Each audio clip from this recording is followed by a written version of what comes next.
Hey everyone, it's another edition of the Neutral Extra Battle, where we talk about issues in the FGC through the lens of personalities that we know and love. This month's episode is with Jchensor, the one and only FGC historian, commentator, salt lord, master of cats. I don't know what else to call you. We're going to be talking about COVID-19 and how it's affected content creation. How are you doing? I want to get a fist bump here. I want to get a fist bump. Oh man, see, your cat's so good. My cat's like clawing at my leg right now. I'm doing See, all like I right. said, Lord of the Cats. Exactly. I'm the cat whisperer here. That was my cat Jasmine over there. So, hi, kitty. Come back. Come back. Say hi. Although, just like your cat, she doesn't like being picked up very Oh much. wow, immediately claws her out, started backing away, was ready to give you the mix up. There we go. Okay.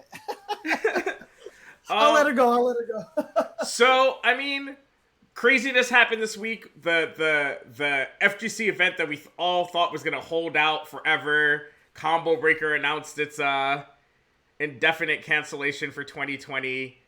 It's rough out here in the streets for those of us who make money while people get together mashing buttons. Yeah, I mean, it's one of those things. There's so many different ways to kind of feel about this. Obviously, I'm like really sad that Combo Breaker got canceled because it's Combo Breaker. It's one of the most beloved fighting game events of the year. But at the same time, it's the right decision. You Yeah. know that, it's tough for Rick, but he had to make this decision. And the Hado Rick, the guy who runs Combo Breaker, is doing a lot of cool things though in spite of the cancellation of the event. He's going to still like stream some retrospectives during the weekend anyway. He's opening up a store where you can buy like, commemorative coins. I think the people who registered are still going to get their badges and things like that. So, he's doing a lot of cool things just to keep the spirit of the event alive. But at this point, I mean, the reason why Combo Breaker is the hardest hitting one is because there's always like the three big ones, right? There's Combo Breaker, CEO, and then Evo, which are all kind of back to back in the course of like 2 or 3 months. And so, we're all hoping that Combo Breaker could stay because that means then CEO and Evo will stay. But now that Combo Breaker's down, that's just kind of, I mean, Jabali, who runs CEO, has already been talking about postponing CEO till December. And then I'm sure Evo is kind of probably looking into similar things. And, they haven't officially, neither of those two have officially canceled yet. But to be honest with you, I I can't see them not being canceled. I Honestly, like I that's feel how it like is. especially for CEO, and I feel like Combo Breaker couldn't wait any longer, right? There was the original talks about like how, Trump wanted to end lockdowns by Easter.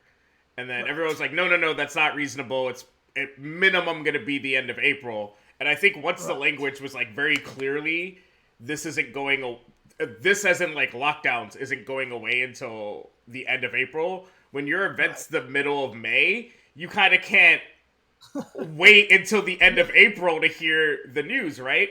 So like, there's the Yeah. hope that maybe by the time middle of May, end of May rolls around, it's safer for CEO and Evo to like hold off of the cancellation plans. But like, I've already made an announcement. I'm not going to any events this year.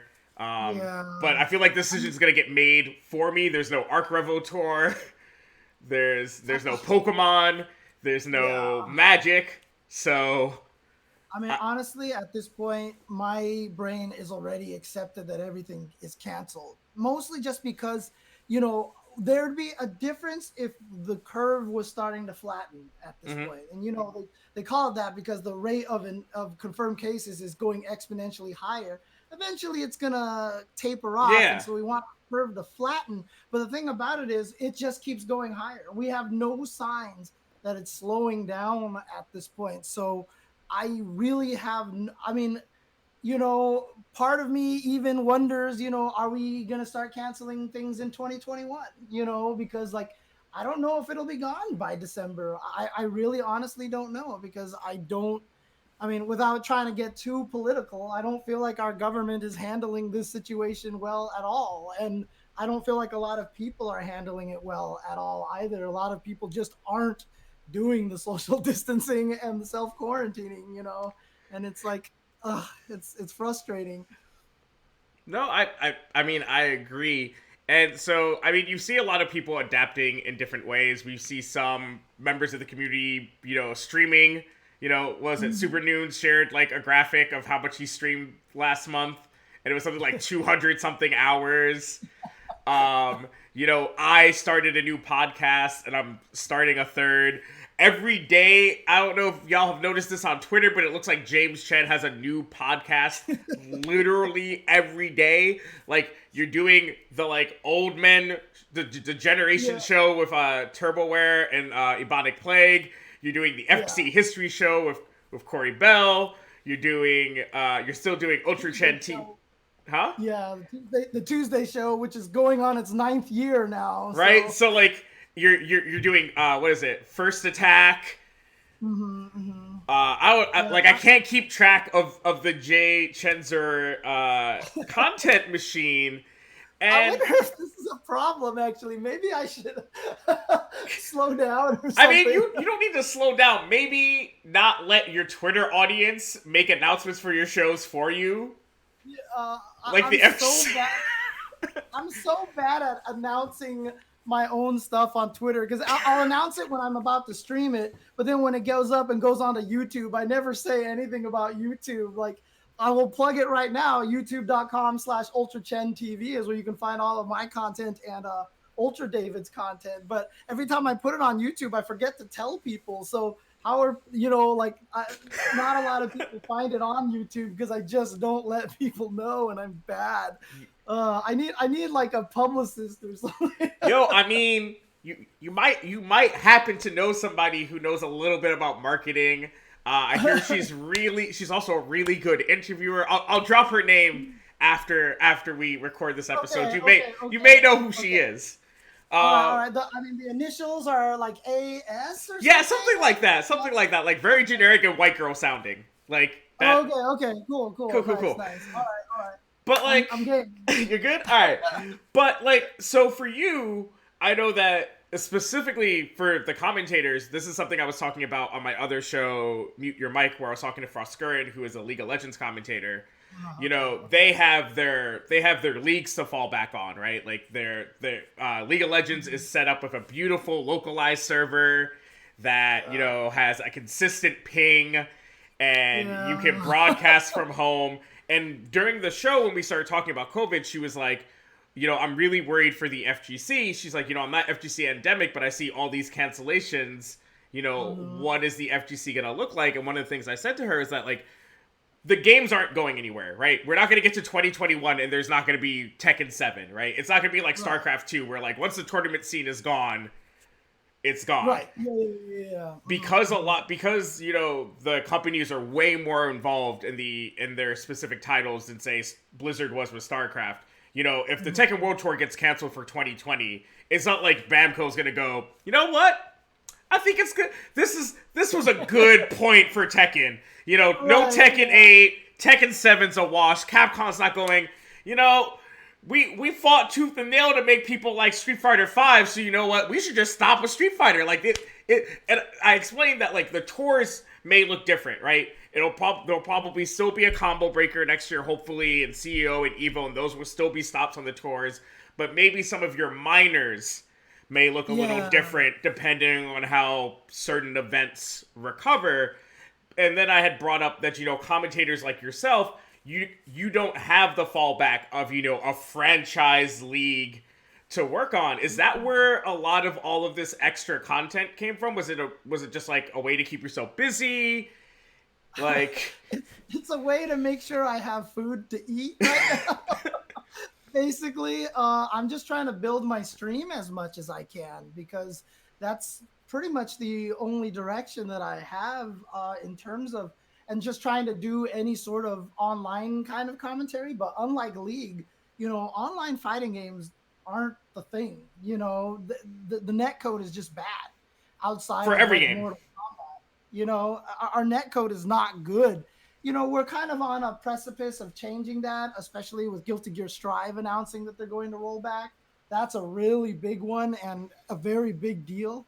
But if we can get more games that way, but the problem is the games that we have already right now, there's the net code is not great. Even Street Fighter 5, which uses rollback, doesn't use it well. And so it's kind of funky that way. So we're so used to having an offline scene that playing online doesn't feel as legitimate, I guess. But even having said that, Mortal Kombat 11 uses good rollback netcode, and they've been running the Coliseum every week on Mr. Aquaman's channel. They get like 100 competitors. Jeff the Hero has been running Grand Blue and Samurai Showdown on his Ronin Rumble, and he's been getting like 200 competitors in the Ronin Rumble. So, he's getting things going. But again, what's happened though is with all these online events, it's all reset back to grassroots.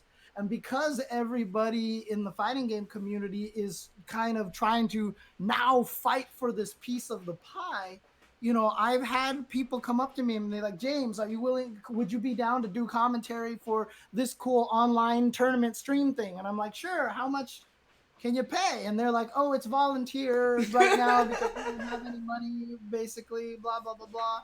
And I'm like, well, I need to eat.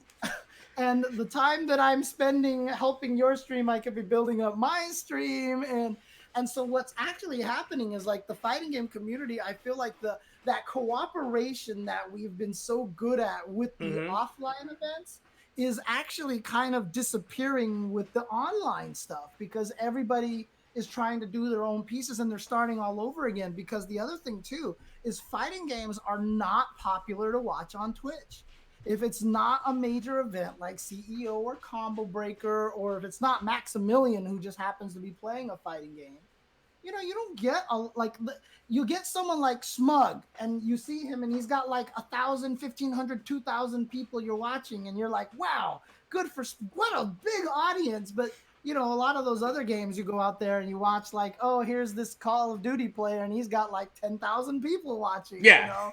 And that's just the thing, is that there's not a big audience for fighting games on Twitch. So now what's happening is that everybody is trying to fight for that, because everybody, I feel like, is going through the exact same thing, is that they need to figure out a way to make it work. And in fact, even though we're all quarantined right now, I can actually see the numbers for almost every stream going down, because I think everybody's streaming at the same time and it's kind of splitting the audience a little bit.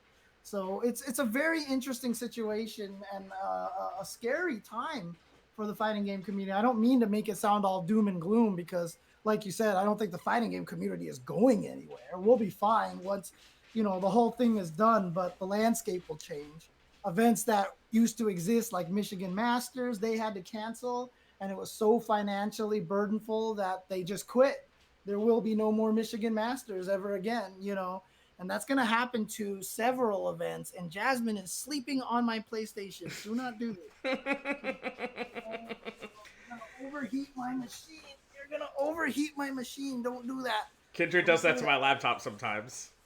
Yeah. But, I think, you said something that I thought was very interesting. You said, FGC is kind of going further back towards grassroots, the way, and what's interesting is everybody has always said, we don't need there's a lot of voices in the FGC that say, we don't need esports, we don't need these big sponsorships.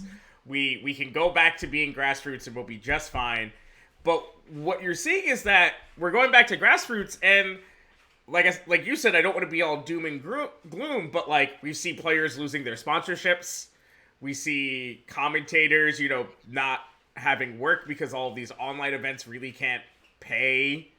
Right. And, the problem with it is it's a misinterpretation, I think, of what people say. I mean, there's definitely a lot of people out there who are like, yeah, we don't need the esports. I'd rather be grassroots. There are those people, but the majority of the people, when they talk about that, it's more just, you don't want to be beholden to the game company. You don't want to be beholden to a venture capitalist, because I mean, the beautiful thing about an event like Evo, for example, I mean, you go there and it's like, you hear it's the biggest fighting game tournament in the world, and then you show up and it's like, hey, we're playing on fold out tables and fold out chairs. You know what I mean? I've heard people come by and say like, esports people, they'd be like, wow, I expected this to be fancier and stuff like that. But the thing about it is Evo funds itself. That's the important thing, is that if Evo runs, they get to make all the decisions. The only people who can take Evo away from us, besides an event like COVID or something like that, but nobody can pull it away from us. You can't have Blizzard say, you know what, we're not going to support Heroes of the Storm anymore. Sorry. And then everything is gone. And then you're not going to have venture capitalists say, you know what, you're not making us any money. We're not going to invest in you anymore. And then you can't run your event anymore. Something like Evo, CEO, and Combo Breaker, which are the three biggest events, they run themselves. And that's why it's exciting. And so when we say like we don't want the esportsy kind of thing, it's just we don't want to go down that route. We want to stay grassroots, in that it's us that's running it, that we're the ones taking care of everything, that we're the ones making it grow into something important. Otherwise, that's why I feel like a lot of the world tours like Capcom Pro Tour, when they first started, felt kind of the pressure to not make their own events and piggyback off of the existing events, because it's more about supporting the already existing entities out there, as opposed to just being like, oh, now we're going to throw all this money and take everything away from all you people. We're going to get our own streamers. We're going to get our own blah, blah, blah. I mean, like Capcom Cup for the longest time was hiring 10-0, which is run by Seglia, who's part of the scene. Seglia hires nothing but mostly people from the scene. And so, we're always kind of like trying to feed into ourselves. And that's what's important. So, 10-0 hires Spooky to stream. It's not like, they can, like a long time ago when MLG was trying to do fighting games, my fear was that if they got successful, then someone like Spooky wouldn't be able to do his job anymore, because MLG has their own streamers. What do they need Spooky for? And so, the way that it's working out in the FGC is the way that we want it to be, that we're supporting the people who created it and trying to grow it at the same time. And it's taking a long time, but it's grown a lot faster than I would have ever imagined it to be. I thought I would be dead by the time we would play in something like the Mandalay Bay. That's super valid. I mean, you know, one of the things I think I'm worried about, and I didn't think about this, like I said, until I was doing my show with people who don't do fighting games, right? The Neutral's the fighting game show. Mute Your Mic is eSports. Just in general, was they said, would this affect tournament attendance in the future? And, with all the different regulations that we're seeing come out, do you think that we might be seeing a smaller event scene, not just in the number of events, but like, do you think we're going to start seeing more events sort of cap just as like a safety precaution? I doubt it, just because, I mean, obviously this is definitely a one-off kind of situation. The COVID-19, the incredible infection rates of this virus is higher than pretty much anything we've seen in decades. I mean, we've had SARS and mad cow disease and all these other things, but the infection rate on those weren't nearly as strong. And even as scared as we were back during a lot of those times, it wasn't like this. I've never been locked down in your home kind of situation. Like this is a very unique situation. I feel like, once this is died down, and again, I don't say that as like I think expect it to happen anytime soon. This could take a year. I have no idea. But once it's died down, I think a lot of people are going to be so happy to be able to finally attend these events again. That I think the amount of people who will be happy to go to one, and the people who are now just very hypochondriacally Yeah. paranoid will kind of balance itself out. Because I really do think that there is going to be a pretty big excitement for people to want to get back into everything. And like you said, the games aren't stopping. Guilty Gear Strive is still coming out later on this year. Like I said, with rollback netcode, I'm so happy. And like, I have this feeling that Guilty Gear Strive could be the next big thing in the FGC. And if it can be, then, when Arc Revo Tour comes back and Guilty Gear Strive is now the main game, everyone's going to be like, yeah, and super happy. And, And also, what's the language rating for this podcast? Because I was about to sing Oh, the Guilty Gear anything. song. Okay, I was about to say that is bullshit, Blaze. Like we could all be like happy with Guilty Gear and stuff. And so I do feel like that there could be a potential, like kind of like a resurge once we get back into it, especially just because people are probably sick of competing online with delayed net code. You know, it's hard to learn a fighting game on really bad netcode when you don't have people to physically come up. Like, I discovered that there is a small local scene here up and where I am in upstate New York, and so I was like Okay. I was pretty stoked to like learn Tekken, have to deal with like terrible netcode, but then like go to my monthly and get washed, but like learn. And then this shit happened, and I'm like, all right, guess I just gotta learn. Oh, Yeah. one bar Jimmy over here. This is great. This is everything I I ever. told myself I was gonna start going to Wednesday night fights a little bit more, and then but that's the other thing too, right? I mean, this is the important part about the COVID-19 and how it's affecting esports and how it's affecting FGC and everything. I mean, honestly, like I don't feel justified in saying like, oh man, I can't believe this happened now. Like, I mean, this is happening for everybody, right? I mean, every community out there has wanted to do all these cool things. I mean, there was that WrestleCon that I know you probably saw that Yeah. they had to cancel, and then the hotel put them on the hook for like $50,000 or Oh, it something was like so that. fuck. Oh man. Yeah, and so like it's that this is hitting everybody so hard. So that's why when something like Combo Breaker goes down, I am crestfallen in my heart, but in my brain I know it's the right thing to do, and also it's not just FGC. I can't feel bad for the FGC. I can't feel bad for esports. I can only feel bad for the world Yeah. because it's ruining everything for everybody. And so for me, I feel like to be sad about the FGC feels almost kind of selfish. I mean, hell, I haven't even been able to eat some of my favorite foods that I wanted to, and that makes me feel bad because that means I can't support these restaurants that I love. There's so much to this whole thing that for me, it's just I just keep preaching to everybody to try to do their best to practice, clean hands and everything like that, because it's not up to TOs. Like the TOs are making these decisions they have to make. But the way that we get back to the point where we're back to normal is that every single one of us has to make correct decisions. We have to be the ones to say, no, I'm not going to that spring break. No, I'm not going to watch this boat come into New York. No, I'm not going to go Yo, out don't to call the out my beach. state like this. All right. Look, we made some. You I'm too so, far up north for that nonsense. We didn't. Yo. so, Look, for West me, it's Coast. just, Who was on I mean, lockdown look, first? Huh? dude, it's happening. It's happening even here too, because like everyone's going hiking.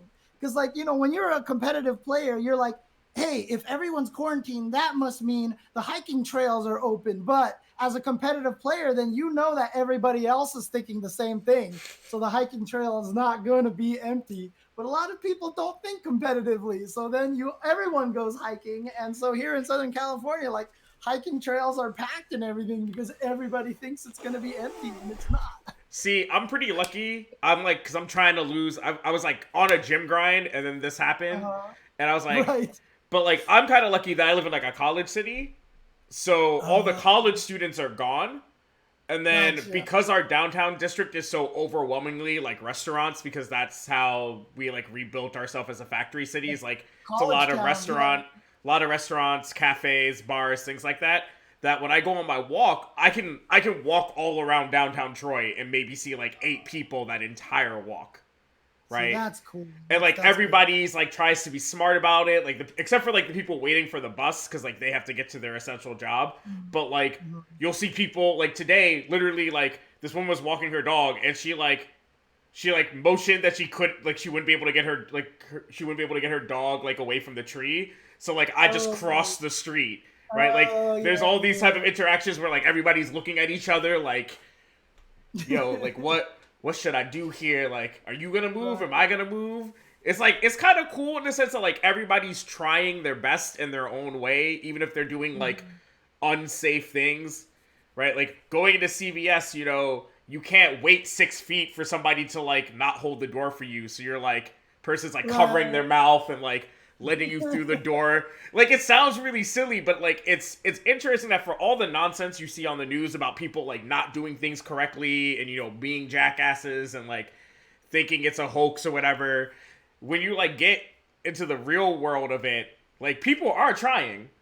At Oh least yeah, at least where I am, and like in my pockets of my internet communities, you got everybody saying like, "Yo, I really miss doing X, but you know what? Now we do this on Discord, or we use right. Netflix Watch Party, or I'm watching the Tuesday show. Like, gotta get those plugs in. But it's I think Yeah. it's great that we're also seeing the community rally behind these events, right? Like I mean, Kate and Rich were saying that some of their stuff is sold out. They were going to keep the store open until the 7th, and they're like, we might sell out before the 7th.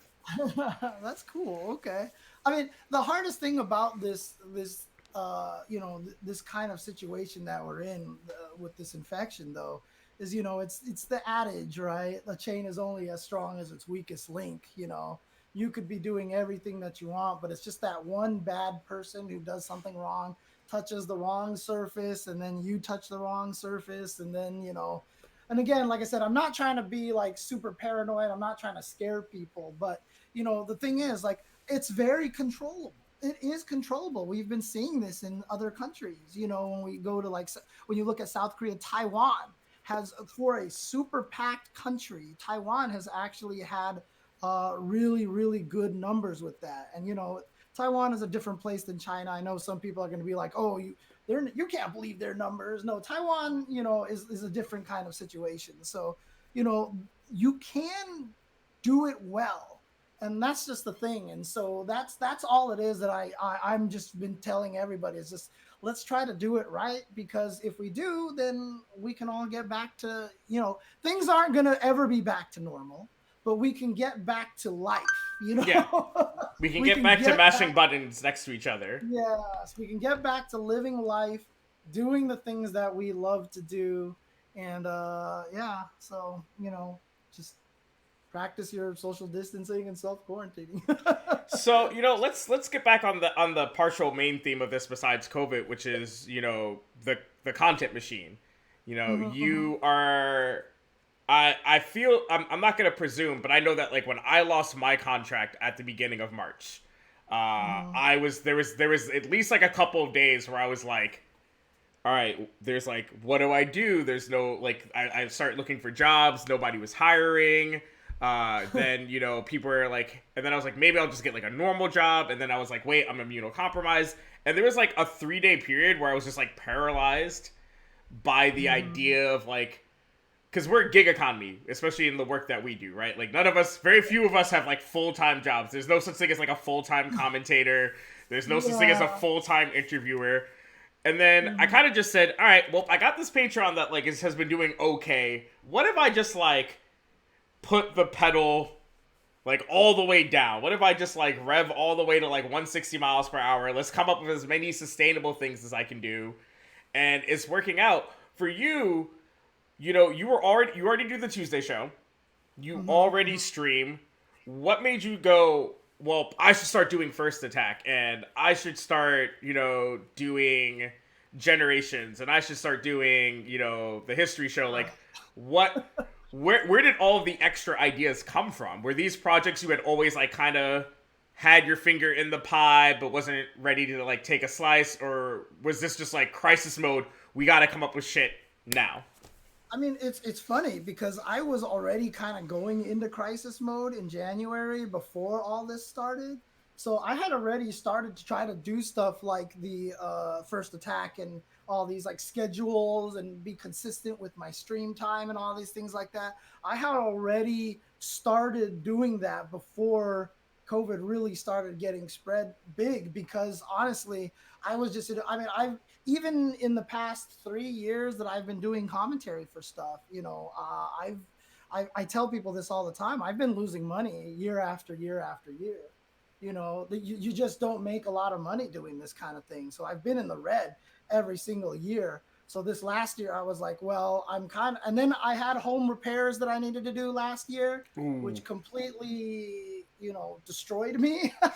And so I was like, all right, I need to kick it into high gear this year to make it work, or I'm doomed. And then COVID happened, and I'm like, okay, I guess I'm doomed. But I'm trying to make it work right now. And in the month of February, I had a pretty strong, successful run of like subs and gift subs and everything like that, and it worked out really well. March, it tapered off a little bit because now everybody in February we hadn't shut everything down yet, so people still had the money for subbing and stuff like that. But now everybody's hurting. And so, it's weird. Like I'm sitting here on stream and I'm like, don't forget the sub. And I feel kind of weird about that because Oh, everybody's hurting, So it's like, do I have the right to do this kind of thing? Like I'm more like, hey, if you can support, but if not, take care of yourself first, I please. mean, one of my patrons I like follow on Twitter. It's somebody I met when I went and did Red Bull Conquest Philly. He just announced that he got laid off, and like immediately I was like, my dude, I know you hit me with that $10 patron, and I know I'm unemployed, but like you're also unemployed, so like if you gotta step Yeah. back, it's no hard feelings because like Yeah. my first instinct of like seeing a friend of mine be laid off is, well, I can't like financially support him, right? Like especially if he's supporting me. So like Mm-hmm, the mm-hmm. first, like what I felt like, what's the first thing I can do is be like, oh well, like I'm good. So like you take care of you, and it is this sort of weird place for content creators right now. I think you hit the nail on the head where it's like we got to be on that hustle. We got to ask you if your stream subs. Me with people backing the Patreon. We we need the livelihood of other people's to kind of keep ourselves afloat. And there's somewhat of like you said it, and I've thought about it a lot too, of like this sort of like social responsibility side of it, though, Yeah. of like, well, should I be plugging it as hard as I can because people don't got money? Like, no joke, but everybody's like, oh man, I'm anxious every night because I'm afraid of getting infected. My brain was like, yo, I'm anxious that I'm gonna get to April 1st and Patreon's gonna tell me I had like 70% declines. Right? Right. Because you see 3 million people get laid off, and you're like, I mean, well, like a good way to say it was like, because February, my run was so many gift subs. I got a bunch of gift subs, and gift subs, the person themselves have to renew themselves, and unfortunately, it didn't happen, and so I've lost, 30-40% of my subs already between February and March, and so it's rough. I was trying to go for maybe 500 subs by the end of July, and in February, I was like, yo, I'm going to get there no problem, real fast. And now I don't think I'm going to be able to get there at all. I don't think it's going to happen at all.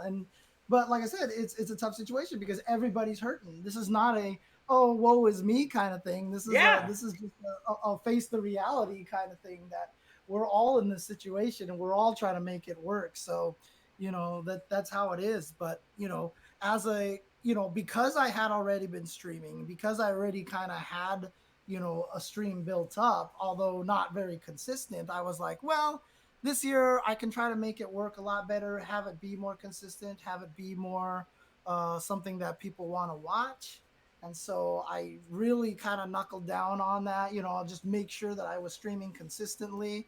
I'm not doing a great job with that right now because my sleep schedule is super messed up. I want to, Because yeah, I I feel am that. editing and uploading at like 3 a.m. every day, because it's just like you upload it, then you're waiting for the video to be processed so you can put the ads in there so you can schedule it for the morning. But before that, you got to render it. And before that, you got to edit it. And I'm also OCD, so like depending on what I'm editing, like my first attack episodes, my last first attack episode was an hour long. It took me 4 hours to edit that.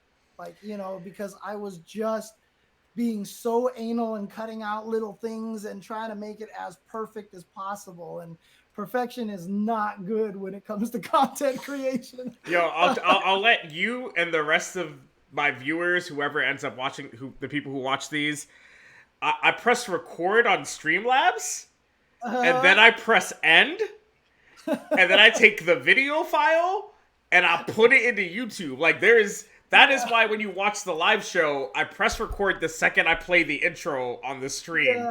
So I don't have to put the intro into the video. And then, I that's why I hold my stance at the end of the video when I say go beyond plus ultra and peace. You see me like pause for a second. It's so that when I press stop, I don't have to like find a frame of me like not mid motion doing some weird shit. I'm just like cause yeah, it's just like, cause I feel you, cause one of the things I was super worried about, and I feel like this is probably something that's going through a lot of content creators' minds, is like, I gotta do more. I gotta do more, because if I'm not doing more, then like maybe I'll lose money, or if I do more, maybe I can, increase my sustainability. And I was like, yo, I suck at being productive. So like I need to develop systems that allow me to cheat. And like I guess people like the low budgetness of the stuff I do because at least like the graphics look nice. But like content creators, just because you like James has sacrificed his sleep schedule and his stuff looks great. I have sacrificed my sleep schedule because I work with people in Europe. That's a different problem. But like find a rhythm that works for you, and also maybe you don't have to do more. Maybe you just like go the consistent streamer route where you're like, you know what, I was streaming 5 days a week, but sometimes I started at 1 and sometimes I start at 4. Maybe just start at 1 every day. For me right now, I'm doing pretty good. I start at 4 p.m. every day on twitch.tv/Jchensor on the Chensor Dynasty. I do it basically 4 p.m. almost every day of the weekdays, except recently it's been like 4:10 and 4:08 and 4:15, stuff like that, but even still, the consistency helps a lot, even if you can just make it at 4 o'clock all the time. But that's the goal right there. That's what I'm aiming for in any case, is to try to be as consistent as possible. And the consistency will pay off. I mean, like you said, it takes time. And I think for you specifically, I wouldn't be surprised if you still hit the 500 subs by July. I think with all the new shows that you're putting out, right? And then like you got the YouTube money, hopefully, like things. There's not much YouTube money, but yo, people don't know that. But like I guess what I'm trying to say is that like, similar to like the flattening the curve data, which is like really subject because you can't look at the data like 2 weeks in, right? Like New York State, we've only been, this is we just started our 3rd week of quarantine for upstate New York. Like where I am specifically, we went into partial lockdown the 2nd week of March. Okay. Like we went into partial lockdown starting Tuesday of the 2nd week of March. By Sunday, we were on full lockdown. Like we went completely from 0 to 100. We went from 0 to like 50, and then from 50 to 100. And like, so people are seeing, the New York State flattening the curve, and they're like, well, this isn't working. We should just go back. And I'm like, it's been 2 weeks. We're testing more people. Like, that's not how statistics works, right? Like, and it's the same thing for you. Yeah, March might be a hit, but maybe because you're doing all these extra shows, right? And you're being more consistent. March might have looked like a boom, but like maybe you go up 4% in April, and then you go up 10% in May. Like I'm all about trying to be positive to a fault at this point, because there's enough negativity, right? Every time the way you say that, this quote has been in my mind for so long, for the past few weeks, from Avengers Endgame, right at the beginning when they're flying to where Thanos is gardening, And Black Widow says to Captain America, she's like, "Do you think this will work?" And he says, "It has to, because I don't know what we'll do if it doesn't." Like that's the quote that's been in my head for so long. Because But I mean, that's it is the sort of doom and gloom version of what I'm saying. But like, what else can you like? Honestly, and this is kind of counterintuitive to my whole like stay positive. It's like, what else can you do, right? I could right. sit in my bed, right, and be mad that I have no contracts, and be stressed out of my mind. But then like, well, then my Patreon's gonna suffer, and if I'm not doing anything, then when I make $0, whose fault? Like, whose fault is it? Right. And I feel the same way for like the people, and this is maybe a little bit of like a harsh truth. If you're like, man, I'm sad that I'm like putting on some weight. Well, like Planet Fitness has like free workout videos on their YouTube right now. Maybe do like an at-home workout, right? Like Cool. you gotta Okay. find in the darkness. So like my mom had this phrase that she would say to me all the time, especially like when I like became diagnosed as depression in middle school, which is that even at the darkest time, a flower always finds light. Yep. And so like you gotta find something that makes you happy. Maybe you sign up for Skillshare. Maybe you start doing Duolingo. Maybe you learn how to Korean backdash. Maybe maybe you learn Look, consistent mix-ups, right? Like I'm maybe trying to grind my way to Diamond in Street Fighter 5 right now. So there you go. you got to just like and find a thing, and like you'd be surprised. Like there's a reason why monks practice single-mindedness, because there is some tranquility in like just the singular goal. And I think especially for us content creators, we're swayed so much by the people we're trying to entertain, right? And Yeah, yeah. so, I think a lot of content creators are extremely empathetic people, and that's why, when things like this happens, it hits us pretty hard. But like more people, what are people watching now? They're on their streams, right? They're watching Netflix. Like they're looking to us. And so I'm not saying like, pretend nothing's wrong, but like take solace in the fact that like we're helping people. Yeah, yeah. Even if it's like my newest show only has 101 views, but you know what? For that like 51 minutes, those 101 people were watching my show and not like reading COVID news or Right. stressing out about something else. They were just engaged in the show for 50 minutes. For like the 4 hours that people watch your stream, they're watching your stream. They're not stressed And about anything else. the crazy thing about it too is just the loyal viewers, man. You see them there all the time, and bless their soul. I mean, they're on almost all of my streams, and it's pretty crazy. And like I said, I appreciate their support, and I'm glad that I can do something for them like that. So yeah, just like you said, you find the silver lining in all these things. You find the positives, and it's what you got to do. You have to, right? Again, you got to make sure. Otherwise, I think we would all just go stir crazy eventually, and that's not going to help anybody. So there you go. So as we sign this off, we've been throwing around different show names, but I don't know if everybody knows what they are. So First Attack is So I do First Attack on my own. That is a series in which I try to teach fighting games at the most basic levels. It gets kind of philosophical and complicated, but I'm trying to teach fighting games to people who really don't know a lot about fighting games or find having a lot of trouble getting, to the point where they can, not just lose basically every game online. So I'm doing a lot of stuff teaching the philosophy behind fighting games so that it can apply to a lot of different things. Myself and Ultra David every Tuesday. So the First Attack is every Thursday at 4 p.m. mm-hmm. Pacific time. All of this is Pacific time. On Tuesday at 5:30 Pacific time on twitch.tv/Ultra Chen TV. So it's a different channel on Ultra Chen TV. Myself and Ultra David, David Graham, we stream all about fighting game news. We just do like 2.5 hours to 3 hours where we just catch you up on everything that's been happening with fighting games, tournament results, new DLC, new announcements, what's been going on in the community. Hey, this person made this cool content kind of thing. Then nowadays on Thursday night, this is pretty late. It's at 9 p.m. Pacific time. I do the Generation Spacing podcast with myself, Tubaware, and Ebonic Plague.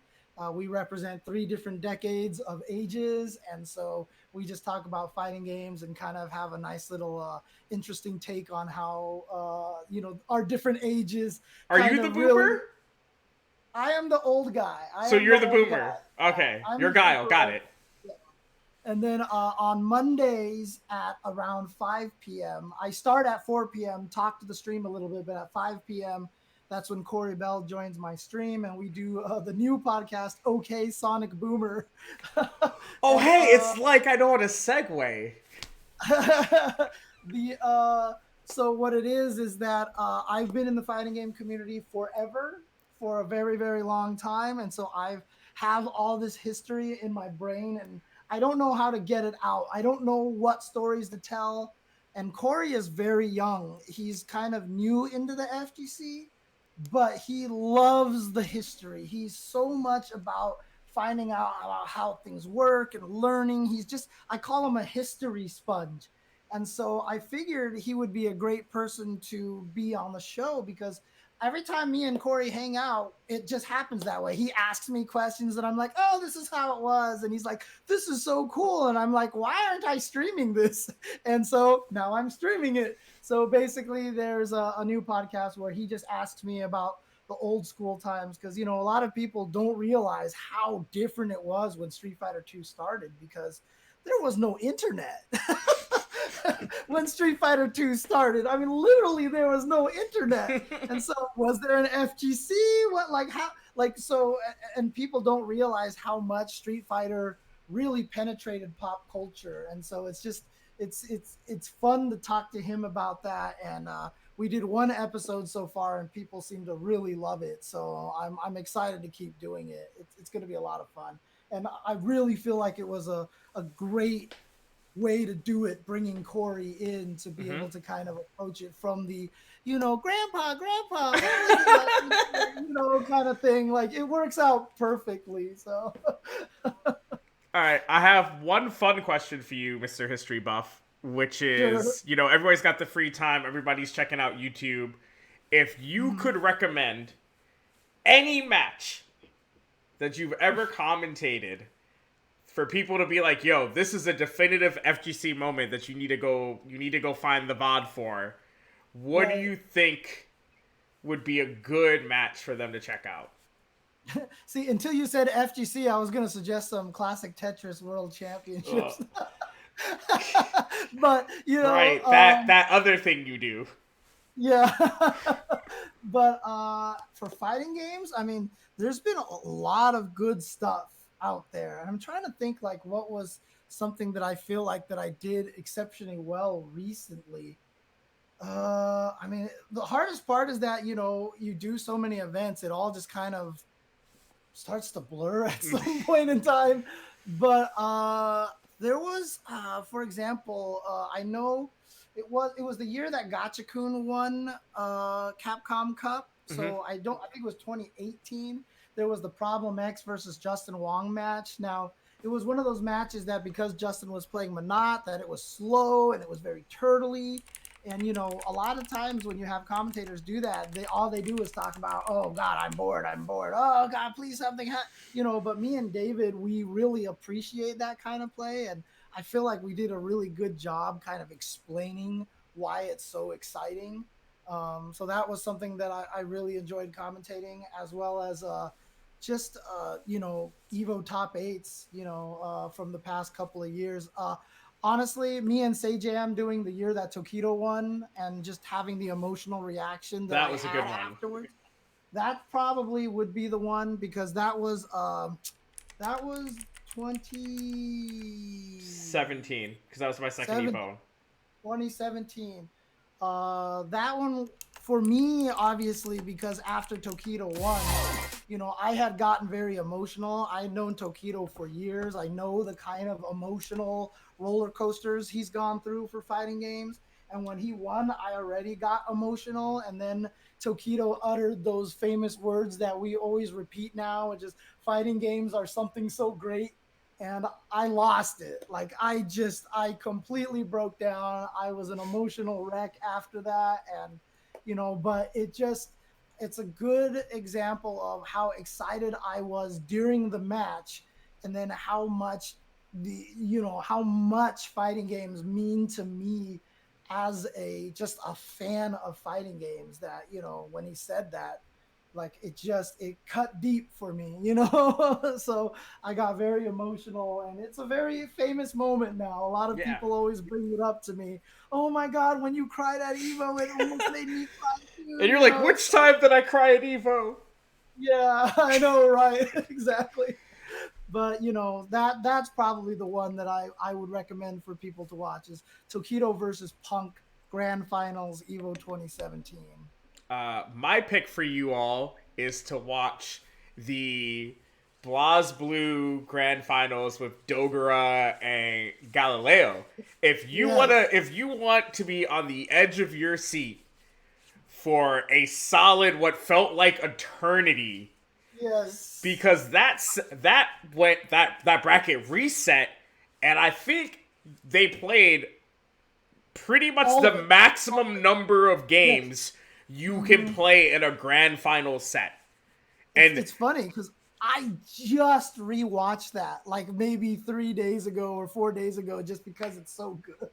I It's remember so I had a friend on Facebook being like, "Yo, if you're not watching Blas Blue right now, you're fucking up." And I was still, even though I've always played fighting games, I was still new to like the FGC as like a concept, like watching tournaments and stuff.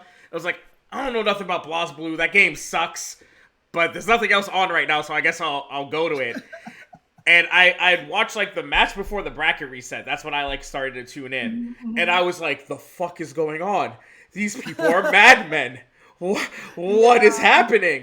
And the Like, craziest thing about it too is you didn't like when you're at home and you watch it, because I was right there in like at the actual stage area and everything. There was a lot riding on the line for that event. I think Dogoro was going to use the prize money to pay for a wedding, and then I know Galileo's girlfriend was there as well. And after the whole thing ended, I mean, there were people literally like knelt on the floor crying in front of the stage, just from sadness and from happiness. Like you literally had both sides of it. It was really so emotional, and when you were there, I will never forget the sight of seeing Dogura's girlfriend on the floor, just like crying, just so sad at that. And in fact, that event, I just wrote an article about it too. Well, I mentioned it. It was the thing that Mori, the guy who creates Blaze Blue, he literally earlier that year they had released Kokonoe, who was like super broken in the game and was just clearly the best character. And he was at an event and watched a player named Breaker Dave get completely decimated by Kokonoe in this like really crappy set play. You can't do anything about it way. And Breaker Dave tweeted out that as soon as that happened, he turned back and looked at Maury, and Maury was just laughing, right? But like he went from that, and then apparently when he saw the grand finals at Evo and saw how much emotion everybody had, it really changed like completely how he saw his own game as a competitive genre. And after that, making sure the games were balanced was a lot more important. But that's how important and that's how impactful that particular match was. It was such a good match. Oh, yeah. man. And this is why you should watch the Monday show with James Chen so that you can get. I knew none of this little history. Like I'm like, because like in my mind, I knew what I was gonna talk to you. I was like, all right, one of the cool things that we could wrap up with is like matches from the history that like since you got the free time, you should go back and watch. And Right. my pick has always been the Dogra Galileo match, because that was Right. like that moment where because I didn't get selected for press for Evo that year, and then I saw Mm. that, and I was like, it's never gonna happen again. I'm never gonna miss Miss another an Evo, and then I missed 2015 also. So like I lied to myself, but like that was seeing that match was like this moment. Like I had been watching Marvel matches on YouTube and stuff all year, and some Ultra Street Fighter 4. And I was like, all right, this shit looks cool, but like, I just want to be there because like I want to like do these interviews and like meet these players that I've developed like, such an interest and respect for. But it wasn't until I saw that match that I was like, this is a thing that I like need to physically be there and see. And it wasn't, and that sort of sentiment wasn't cemented in me, I think, until the Little Majin run for Tekken 7. So like, right. Because like I had Li Joe the year before, and that was kind of like all right, fighting games are great. Because like my first Evo, I was like running around trying to figure out how to cover an FGC event because it's very different than like going to a League of Legends event. I just covered Worlds, and like everything's kind of handed to you, and there's a nice little press room. And then you go to Evo, and they're like laugh at you when you ask where the press room is. Nowadays there's one, but in 2016 there wasn't. That was a laughable concept. And so, I didn't get to appreciate a lot of the matches that were happening around me because I was like a chicken with their head cut off, like running around just trying to do cool things, right? And so 2017, there was like a lull in the press area, and I was like, oh, I'll go watch some Tekken. Like I'll just sit because like press gets a front row seat. So I'm like, oh, like why not just sit front row and watch some Tekken? And, I was one of those, like, I was slow on the Tekken hype train, right? Like, I didn't believe, I didn't understand what good-ass Tekken meant. Lil Majin showed me what good-ass, like, my ear was ringing the next day from those USA chants. Like, if you were even watching the VODs, like, you can hear the USA chants. Yeah. And there's a lot of moments that I've watched what I watched live and been like, oh, you can't hear anything through the mic. Like, the crowd energy doesn't get there. For like, the Goichi Sonic Fox set, when everybody was making cell noises, like, yeah, that made it through the mic. But, like, I had never... there's never been another match for me that I've watched the VOD that still gives me the same chills that I got live. And it's because you can hear the entire Mandalay Bay chanting USA through the house mic, through y'all's mic in the booth. Like, that shit was all encompassing, all powerful. So if y'all have never watched the Little Majin Top 8 run from, 2018? You need to, because you could believe that he was going to be the American Evo Tekken champion. Like, the emotions that you get from Evo, Hungry Box winning Evo that one year where he collapsed on the stage and started crying. And Armada's just the frozen Armada just sitting in the chair, like, in disbelief that he lost. The Arslan Ash win, obviously a big one.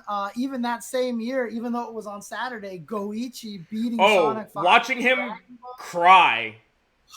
Dude. And I'd seen a lot of the Sonic Fox Goichi moments because I was at Final Round when they did the first to 10. I was also there for that finals, right?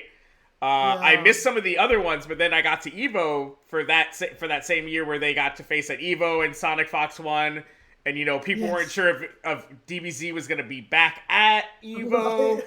And then they found out it was a Saturday game, and people were like, oh, it's not going to be as hype. And, Kazunoko's the god anyway, so it doesn't matter. Right. And to get the Sonic Fox, hi, cat, biting my foot.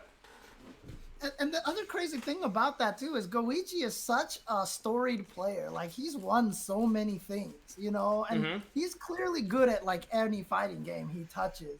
But to see him get that emotional when he won Dragon Ball, I mean, that was like, you knew how much it meant to him. And I'm getting choked up now thinking about it. So, I mean, it also shows you how much friendship there is, right? Like, they genuinely are good friends and rivals, right? They like, respect that's each other so much. And honestly, like, that is one of the most wonderful traits about someone like Sonic Fox. For those people who only know Sonic Fox for the, kind of controversial statements that they make during presentation shows or whatever like that, but the amount of respect that they have for their opponents, like every time you see someone beat Sonic Fox, I don't think anyone's ever happier than Sonic Fox. I mean, on stage, I've seen some salty Sonic Fox in the rest of the venue moments. Like Yeah. I personally saw them after they lost to Goichi in that first to 10, and Right. that like I was supposed to interview them afterwards. Like, it was all set up with Echo Fox, and I went up to them, and they were just like, "Nah," and walked away. And Steve Moore was still the manager, and Okay. he had to come Fair up to me enough. and be like, "Don't don't Fair worry enough. about it." But no, But you're right. Sonic Fox is a good person. Very, Yeah. very solid person. So yeah, for So sure, for yeah, sure. so the thing, like, and I think to end the show, I think that one of the reasons why I think it's hit the FGC in a way that might not has hit as many other esports is I think that we interact way more as a community face to face. And this isn't to Yeah. say that because like I've been to the LCS studios and there's fans, and it's the same fans week in and week out, and they're so excited to support their teams. So I'm not trying to take away from any other scene. I know New York Excelsior fans that they're hyped for every time they're in New York City. So this isn't to be like, oh man, these people aren't passionate about their games or they don't have a community. But quite literally, if you're a fighting game fan, you go to a combo breaker, right? Maybe you go to your combo breaker, you go to your Michigan Masters, and we're used to the competitive side of our game also being our social side, also being Yes. our New York Comic Con, right? And Mhm. I think that's what's hit us so hard is that we're so used to the competition also being a part of the friendship, right? Seeing One, seeing your training partner in pools and yeah. potentially having to knock them out, right? Yeah, I mean another aspect of that too is that in a lot of other esports, the top players are the top players. And so when you even if you go to LCS and you go and watch them, there's still those people that are on stage and you're the audience. And so when it's transitioned to online, you're still the audience and they're still the people on the stage. The most unique thing about the fighting game community is that you are just walking around the hall and Daigo is just walking in front of you and Daigo looks lost every single time. I love it. But that's Even the in thing is that you Vegas. sit down. What's that? Even in Vegas. Yeah, even in Vegas, like you'll sit down and Smug is playing on the station next to you because he's in the same pool as you, or Justin, what Ricky Ortiz, all these players, Goichi, Sonic Fox, they're just there.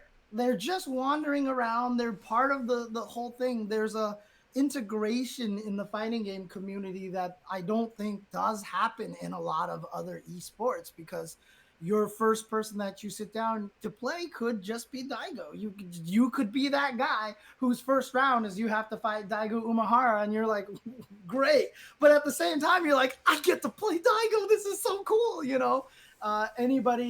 Everybody in there is treated kind of on the same level until you get to the top 8. You earn your right to play on the stage, and it is a very interactive thing. So when you lose to Daigo, you'll get to shake his hand. If you lose to someone like Justin, you can actually turn to Justin and say, hey, what was I doing wrong? And if, obviously if Justin's not in a hurry and needs to get to another match or something, they'll be like, oh, I felt like you jumped too much, maybe look at that, try to focus on the ground game more.